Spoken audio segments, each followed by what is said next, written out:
Thank you all for being here tonight. This is our July the 3rd Bowling Green Warren County Planning Commission meeting. And up on the screen, you will see the how this, for those that are here in the audience tonight,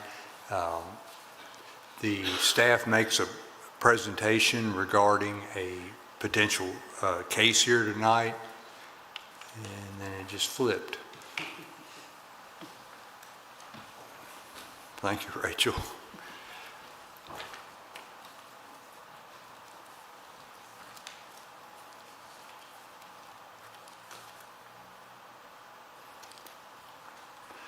And then our staff makes a presentation of their recommendations for the 4 cases tonight. The applicants for any of these cases, they make a presentation. They have up to 15 minutes. And if there's anyone in the audience tonight that has questions or opposition to this, or they have a representative, they have up to 15 minutes. Then each individual here tonight has up to 3 minutes if they have a opposition or request, or an opposition to this request. And then the applicant comes back and makes their closing arguments. So thank you all for being here tonight. Matthew, if you'd call the roll, please, sir. Commissioner Drain, Commissioner Gay, Commissioner Graham. Yes, sir. Commissioner Shaw, Yes, sir. Commissioner Starks, Yes, sir. Commissioner Vitale, Yes, sir. Commissioner Volkert, Yes, sir. Chair Warren. Yes, sir. Commissioners, in your packets were the June the 19th meeting. Are there any questions regarding that? Hearing none, would call for a motion, please. So moved. Second. Commissioner Starks, Yes. Commissioner Vitale, Abstain. Commissioner Volkert, Yes, sir. Commissioner Graham, Abstain. Commissioner Shaw, Yes, sir. Chair Warren. Yes, sir. Commissioners, in your packets, you also have the subdivision site development plans. Are there any questions regarding those items? All right, hearing none. Mr. Peterson, any new business for tonight? No old business. Mr. Moore, we enter into our public hearing, and Hamp, if you would swear our people in, please, sir. Thank you, Mr. Warren. I request, first of all, that you order the record. Pardon me. Thank you. Now, request that you order that the record tonight include all of the relevant statutory and regulatory provisions, the commissioner's entire file for each application on the 4 items before you tonight, and the qualifications for each of the staff witnesses. Finally, if you would please administer the oath to each of those witnesses, please. Y'all swear to tell the truth? Yes. Thank you very much. All right, our first item tonight is 2025-09 DP. Kelly and Stacy Spear have filed an application to amend a general development plan, amend development plan conditions for 92.23 acres located at Meadow View Avenue, Lone Star Street, Lasso Court, and Yearling Avenue. The properties are subject to this application or zone RE residential estate. Amy? Yes. Thank you, Mr. Chair. We had a pre-application meeting on June the 2nd for the properties that you highlighted or mentioned that are highlighted in red. Current zoning is RE. The current land use is single-family residential and vacant. And the future land use is low-density residential. And then we have a couple of site photos.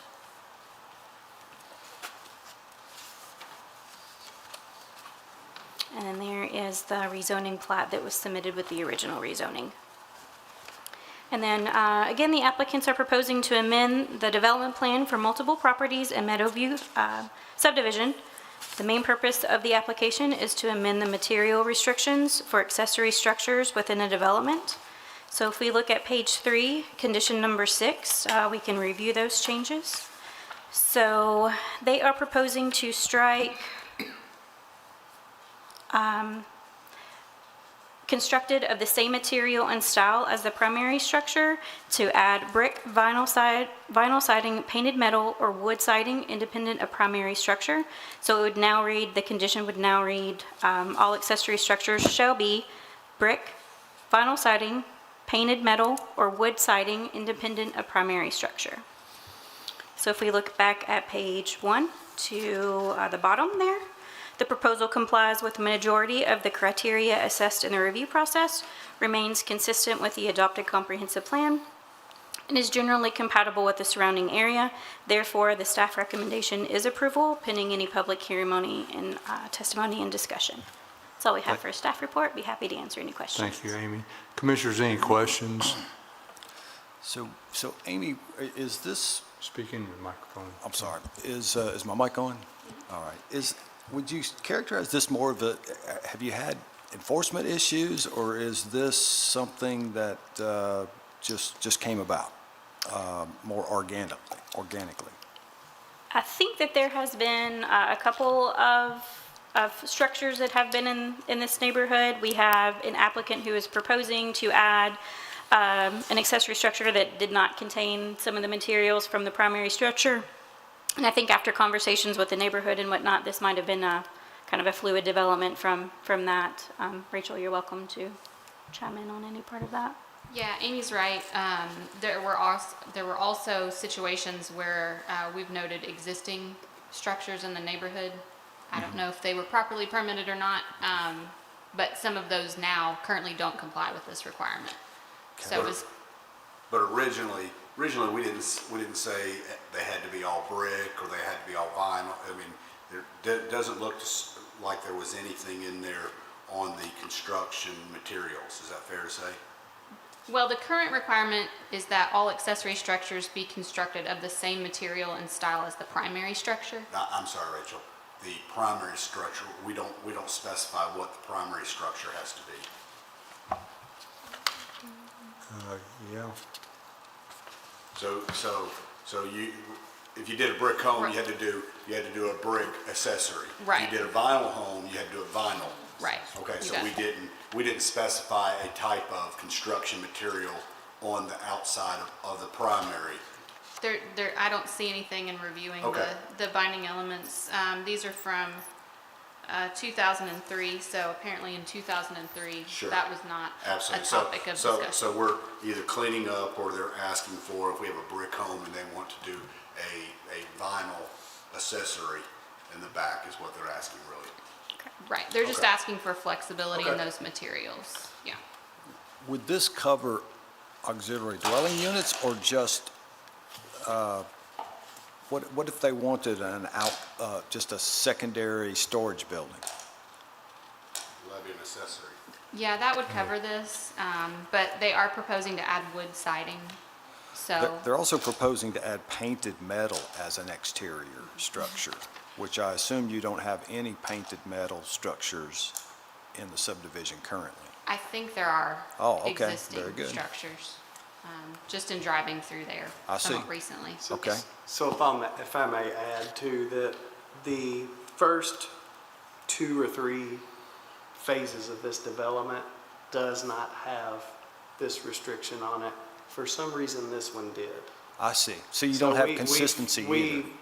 Part of our review, we feel like that this would be compatible with the I rest of the see. neighborhood. Gotcha. Okay. The first few phases, and then there are several structures that aren't in compliance with this. So this would, Just this clean would it be up. in keeping with the In my character. way, this is just a cleanup. In some ways, yes. Okay, very good. Thank you. All right. Thank you, Mr. Volkert, Mr. Graham. Commissioners, any other questions for staff? All right, thank you, Amy. Is there anyone in the audience tonight that has a question regarding this proposal? Yes, sir. If you would come to the microphone, please, and state your name. Bruce Hazelton, 3057 Meadow View Avenue. Mr. Hazelton, Yes. you swear to tell the truth? Yes. Yes, sir. Your question, please, sir? My first question is, can we get the microphones working in here? I can't hear, I never heard that gentleman. I didn't hear this lady until their second statement, so I didn't hear any of the beginning of this at all. So is there any way to amplify this so we can tell what's going on? Okay. Yes, sir. My second question is, again, from not hearing what she was explaining, I don't understand what this is. Is this an additional subdivision, or we're just talking about the current subdivision? Current. The Meadow View subdivision is what we're talking about. And basically what you said is that they're trying to make all the homes be compliant? Well, I think what they said was there's other phases, and in the other phases, the requirement wasn't made that if you built a brick home, you had to do a brick accessory building. And so I think what we're looking at doing is just changing it, that if you have, the materials do not have to be identical. Okay, because we had a garage and we were worried about that situation, and we found out that it had to be natural materials. It didn't have to be a brick and a brick addition. So as long as the addition was of natural materials, they said it was okay. I think, That's what we're cleaning up right now. Okay, so we're leaving it at natural materials? Yes, sir. Well, are you talking about for the primary residence? If The you did primary it- residence if is you- brick. If you did an addition on your home? Or are you talking about an independent structure Well, we attached a garage to the home, when And you it's- added on to the home? and it's covered in hardy board. So Okay. it's not brick, but it's a natural material with a brick base. Gotcha. So these restrictions are all, the change tonight is only applicable to an accessory structure. There are no changes proposed to the material requirements for the primary residence. Okay. So again, this is not an additional subdivision or anything like that. This is just the current one being modified. Right, it's the area Correct. outlined in Yes, sir. red on the Okay. screen. That's what this application pertains to. And the area in red was rezoned initially in 2003. And at that time, there were 10 development restrictions that were placed on the development that are tied to that zoning. And the application tonight is to make an amendment to what was approved in 2003 for the current subdivision. Okay, all right, thank you. Thank you, sir. Appreciate your comments. Anybody else have a comment or a question? Yes, sir. If you'd come to the microphone, please. If you'd state your name and address, please, sir. Kevin Reels. I live at Kevin. Kevin Reels, R-E-E-L-S. Uh-huh. I live at 3125 Lone Star Street. You swear to tell the truth, Mr. Reels? Yes, sir. So my wife and I have lived there about 18 years. When we moved into the subdivision, we were provided what you're stating, the 2003 restrictions. About 2008, 2009, Ed Gravel sold off a lot of the lots in the subdivision. And there were new things, a new Restricted covenant drafted for the people that purchased the lots. Since that time, you know, when we moved in 18 years ago, 3 years later, I wanted to build an exterior building. And I was directed to this. And you've got to have a brick foundation, it's got to match your house. So that's what we did. We paid extra to do that. And since the lots were auctioned off, things have changed out there. There's been metal buildings go up. There's been buildings that have been put up just to keep their mowers in, that kind of thing. So I'm here tonight because, and I think several others are here tonight, because I want to understand the zoning restrictions in the neighborhood, because it's kind of went south since Ed Gravel stepped back, sold the lots, and I'm happy to provide you a copy of the new one if you don't have that. So what you have in your hand appear to be private restrictions or private covenants for the neighborhood. Those are independent of the zoning restrictions that we're discussing this evening. So the application tonight, the restrictions from 2003, what triggered all of this is that someone in the neighborhood applied for a building permit.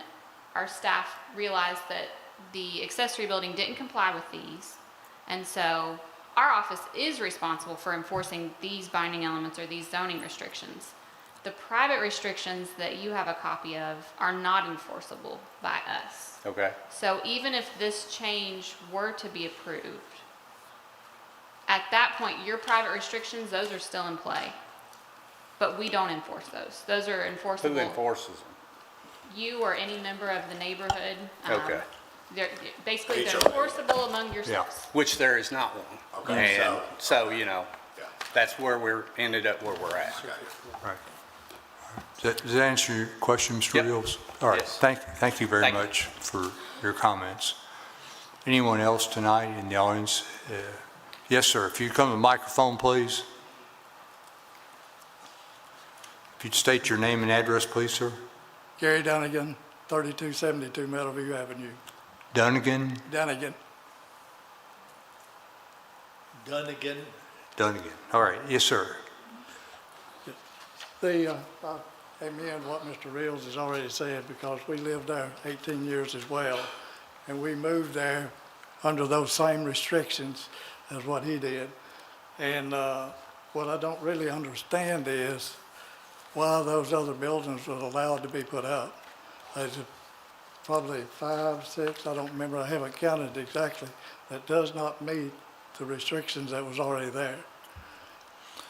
So I think what we want to do here now is make sure that everyone in the audience understands that there's a difference between private restrictions and, No, he's Well, talking, he's not right- talking about that. Right now, they're one and the same. Yes. The binding elements require that accessory buildings match the primary residence. It sounds like their private restrictions also require that the accessory buildings Yes. match the primary residence. and so even if So- this changed tonight, it would not change their private restrictions. They would still have to do the same thing, correct? Under the private restrictions. That is The correct. difference is that the planning commission and our staff, we do not enforce the private restrictions. We can Correct. only enforce the binding elements. So that brings me, I'm sorry, I interrupted. Well, I was just going to say, so the question as to how those other structures were built without knowing the property addresses, I don't know that they all have a building permit, or sometimes building permits, what's built in the field doesn't match what was approved. So I can't speak to those specifically. But I can say that the development plan amendment process, the ordinance requires that at least 75% of the property owners that are outlined in red on the map had to sign this application to bring it before you. And I saw that.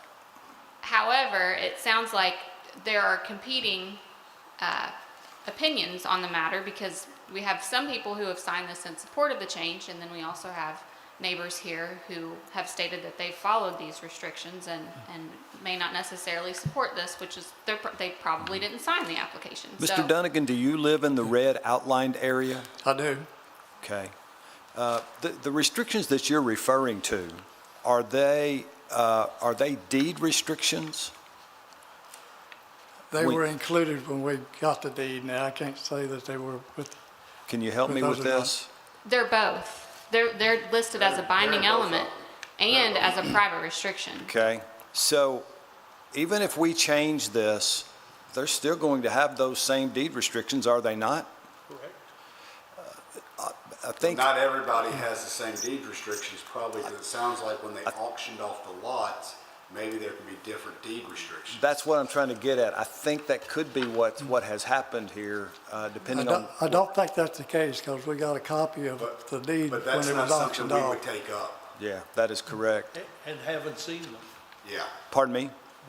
We have not seen those private Yes. restrictions. Yeah, and so I don't know that we could even address private deed restrictions because that's not something that we have that's something that we enforce. Although HAMP, now you'll speak to this, they can enforce them, but I think that's a civil matter, correct?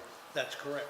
So you have the right, if you have deed restrictions on property, Yes. and others in your neighborhood have those same restrictions, as a property owner, you have the right to enforce those, but you would not, it's not something that the planning commission would enforce. The only thing that we enforce are what are called the general development plan restrictions. Right.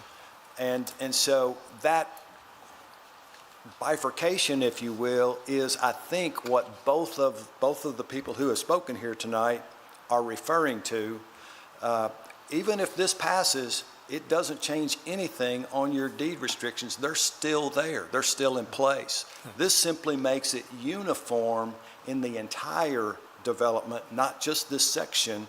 It makes it uniform throughout that entire subdivision, and gets us in a spot where we can enforce the part that we enforce. Now, that was a bit of a butchered explanation, but did it make sense? Yes, I totally understand what you're saying, but my main question is, I know of at least two and probably 3 or 4 more in the subdivisions itself that went to planning and zoning to get a permit to build. And they were denied to start with, took pictures or whatever, and went back to planning and zoning and got the permit. Okay. Now, that I do not understand. So I'm going to have to refer to staff there. So I think you may be talking about the applicants who did receive a permit, but it was conditioned upon them meeting the current restrictions, and it's my understanding they would apply, if this were to be approved, they would apply for an amended permit. But right now, the permit that has been approved is to be in compliance with what is currently recorded. There's at least 4 that I know of, and maybe more, that does not meet these restrictions. Right. That went to planning and zoning and got the permit to build. But here, of course, none of us, and you're in the same boat, Yeah. really knows what happened when those accessory structures were built. Sometimes folks go out to Lowe's, get the structure, drag it out there to the backyard, put it up, and never get a building permit, and avoid those requirements that way. I totally agree with you on that, and I know that some that did, but I know there was at least 2 and maybe 3 that I'm familiar with that did go to planning and zoning and were given a permit eventually. Well, that shouldn't have happened. Well, I'll add to that. I know of one of them specifically that applied for a permit and put on their permit that they were going to build a brick structure the same as what their home was. And when we went out there the other day, on behalf of this application, it was metal. Yes. So we have to wait for this process to see if that's changed before we could address anything from our office. So if this didn't pass, then we will have to go issue violation notice and see if they can be compelled to do whatever options there are to comply with the permit that was approved. Okay. So, you know, the permit in that case did not match what we approved.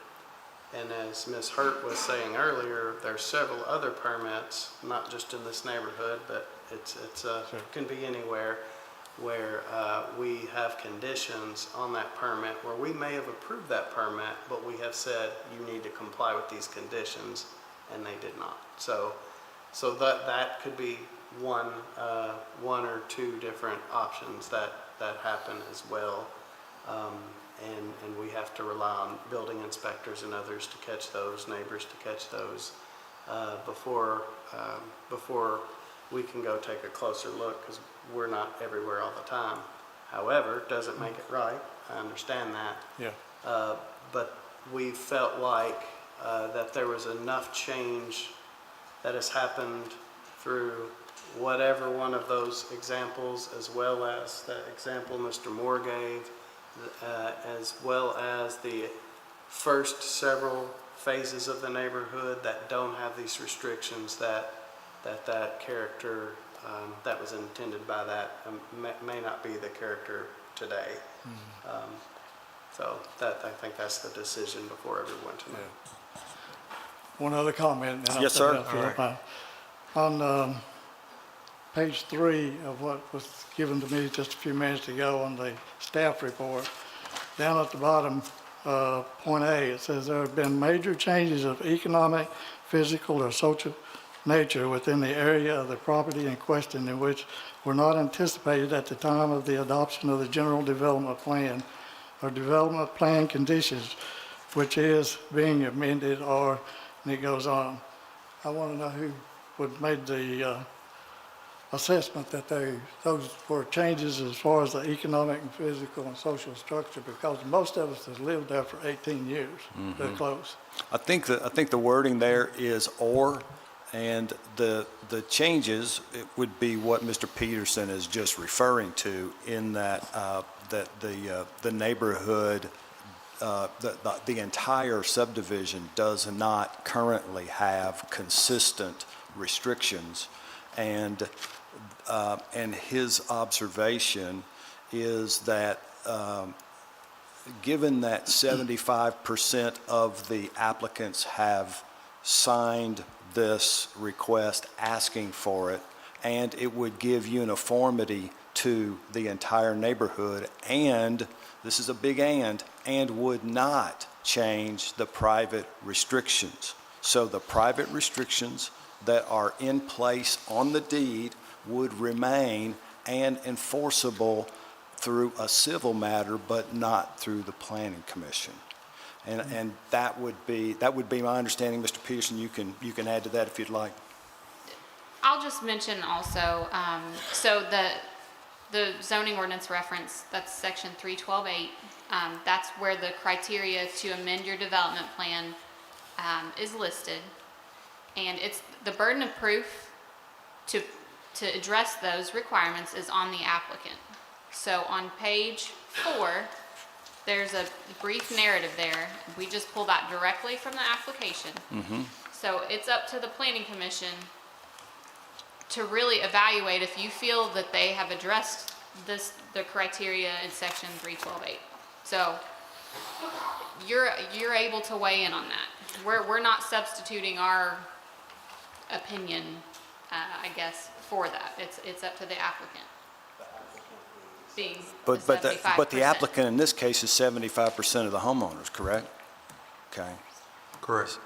Okay. So, Mr. Dunnigan, I don't think 75% of the homeowners has, but I know they signed the agreement that the others passed around probably. I know they had 50-something signatures, if I understand it right, but I doubt if they understood what they were signing. All right, thank you, Mr. Duncan. Is it something different, ma'am? Yes. Okay, your name and address, please. Sandra Hazelton, 3057 Meadow View Avenue. You swear to tell the truth? Yes. All right, and your question? My comment is that by saying 75% of the homeowners in the redlined area approved this, we were never asked. We knew nothing about it until we saw the signs go up and we got the postcard. So just FYI there, I think everybody should have been asked and given the opportunity, but they must have quit after 75% because we know nothing about it. All right, thank you very much. We didn't get a packet, anything. Secondly, just for clarification, this will only apply to construction from the date this passes out, correct?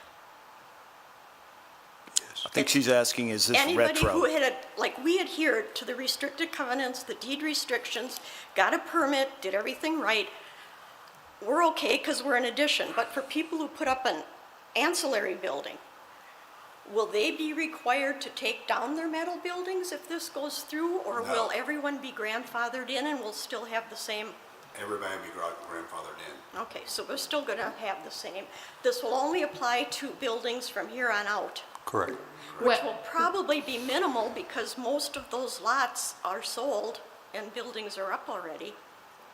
So it's really, I really believe what we're doing here tonight is cleaning up the whole I understand subdivision. that, but I So, mean, just for everybody in that area, when they start talking about things, I want to be able to give them the correct information and not just second and third hand hearsay. So that's why I wanted the clarification. Sure. But I still wonder, will that metal building, it will stand. Nothing it'll will happen. stand even though it was not in compliance with what they Correct. did at the time? Okay. Correct. All right, thank you. Thank you so much. Is there anyone else in the audience tonight that has a question regarding this request? All right. Hearing none, commissioners would call for a motion, please. I make the motion to approve the proposed general development plan amendment docket number 2025-09DP. Based on the testimony and documents presented in this public hearing, the proposed general development amendment is consistent with the adopted Focus 2030 comprehensive plan as demonstrated by its compliances with the objectives and action items presented in the staff report. Further, I also find that there have been major changes of economic, physical, and social nature within the area of the property in question, and I request the findings and fact and recommendations include a summary of the evidence and testimonies presented by the witnesses at this public hearing. Second. Commissioner Volkert, Yes, sir. Commissioner Graham, Yes, sir. Commissioner Shaw, Yes, sir. Commissioner Starks, No. Commissioner Vitale, Yes, sir. Chair Warren. Yes, sir. The motion is approved and is Planning Commission final action. Our next item tonight is 2025-10 DP Trace Flex 2 LLC, care of Zach Williams, the applicant, and Drakes Creek Real Estate Holdings LLC, care of Barrett Hammer, the owner, have filed an application to amend the general development plan conditions for 2.8 acres located at 8571 Nashville Road. The property subject to this application is on general business. And Ms. Hurd. Thank you, Chair Warren. We had a pre-application meeting back in May for the property you just referenced, located on Nashville Road. And the area subject to the development plan amendment is highlighted there in the blue box, shaded in red. This is the current aerial view of the property, and the current zoning is general business. It was rezoned to general business back in 2024. The current land use is vacant, and the future land use map is mixed-use residential. We have a few property photos that we can reference as needed.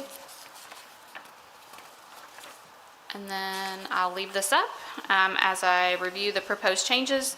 The main purpose of this application is to amend the development plan to allow flexibility for alcohol sales on the property, as well as to prohibit businesses whose primary operations relate to tobacco, marijuana, THC, and vaping-related products. And the specific changes are detailed on page 4. Those are shown in bold. on page 3. I'll be happy to review any of those in detail as needed. And then similarly, as we looked at in the previous application, on page 4, section 312.8 of the zoning ordinance requires the findings necessary for granting approval of a development plan amendment, and the applicant supplied the narrative that's listed at the bottom of page 4 for your reference. Looking back at page 1, we did find that the proposal complies with the majority of the criteria assessed in the review process. We found that the proposal remains consistent with the adopted comprehensive plan and found the proposal to be generally compatible with the surrounding area, and therefore the staff's recommendation is for approval pending public hearing testimony and discussion. Be happy to answer any questions. Thank you, Ms. Hurd. Commissioners, any questions regarding this proposal? All right, hearing none, is the applicant here or the representative? Anything you'd like to add, sir? No, sir. Okay, thank you, Mr. Williams. Is there anyone in the audience tonight that has a question or opposition to this request? Okay. Hearing none, commissioners will call for a motion, please. Make the motion to approve the proposed general development plan amendment docket number 2025-10 DP. Based on the testimony and documents presented in this public hearing, the proposed general development plan amendment is consistent with the adopted Focus 2030 comprehensive plan as demonstrated by its compliances with the objectives and action items presented by the staff report.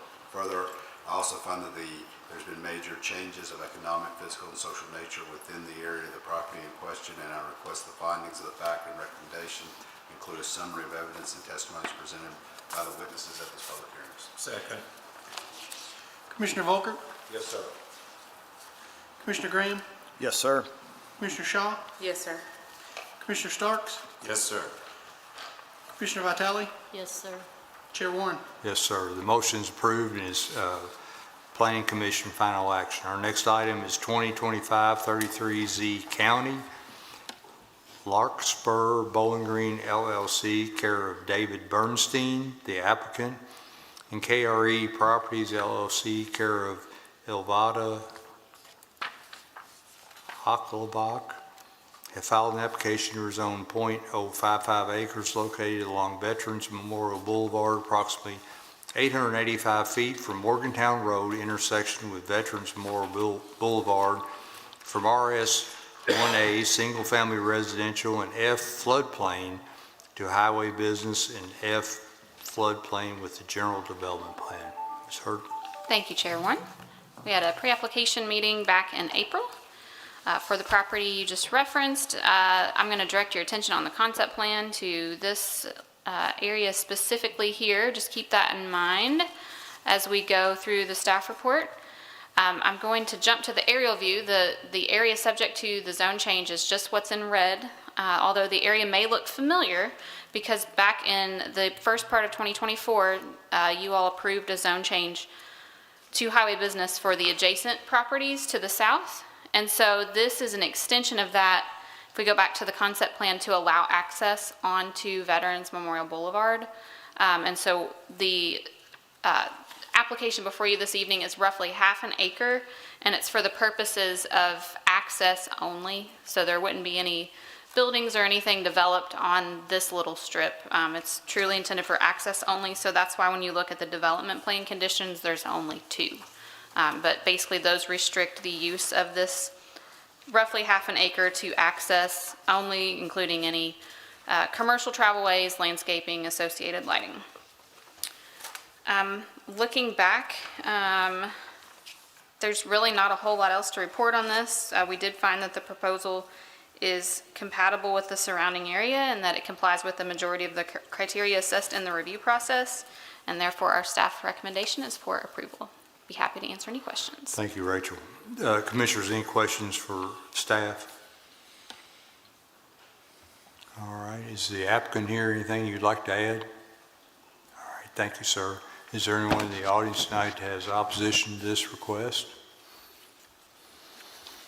All right, hearing none, commissioners will call for a motion, please. I make the motion to approve the proposed zoning map amendment together with and condition upon the general development plan, docket number 2025-33Z County.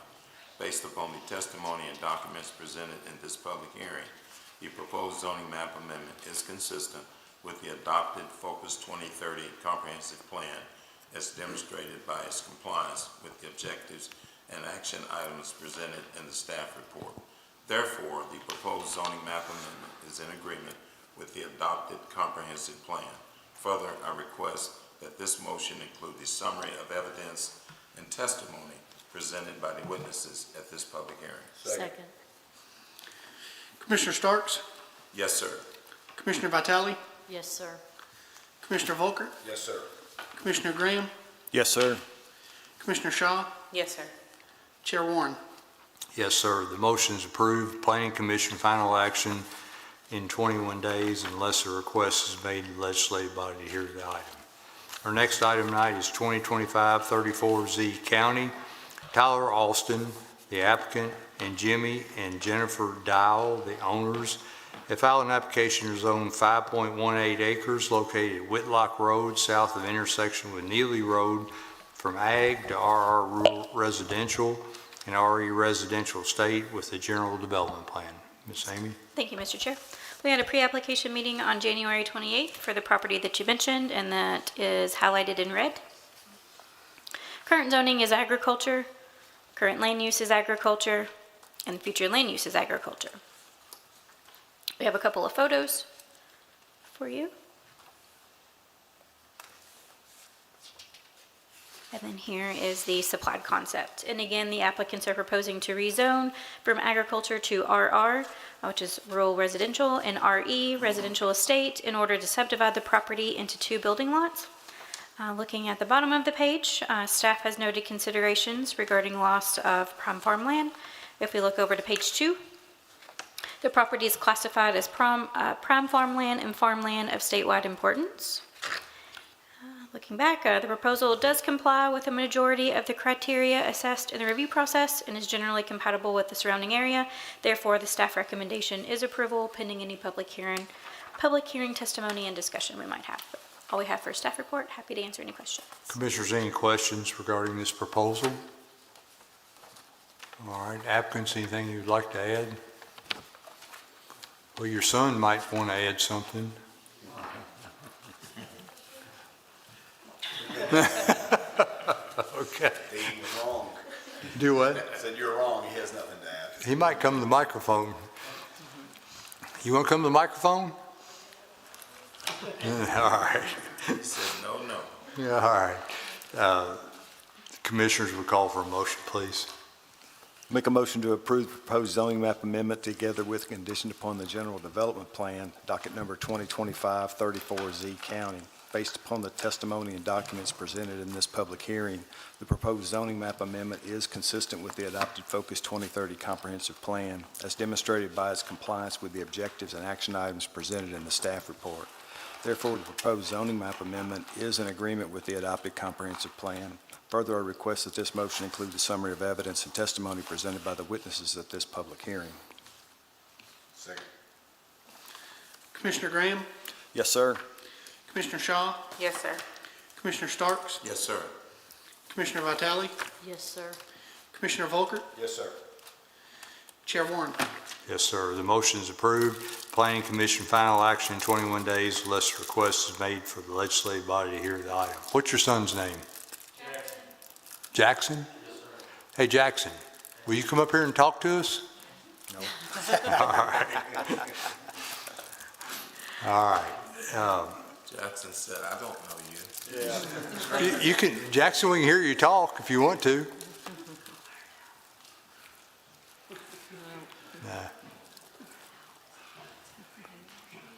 Oh, he gonna get Dad to help him All out. right. It's 4th of July. You shamed him into it. All right, Jackson. Jackson. Come tell us. Real quick, how old are you? How old are you? How old? Oh, wow. Man. 3. Wow. And who's holding you?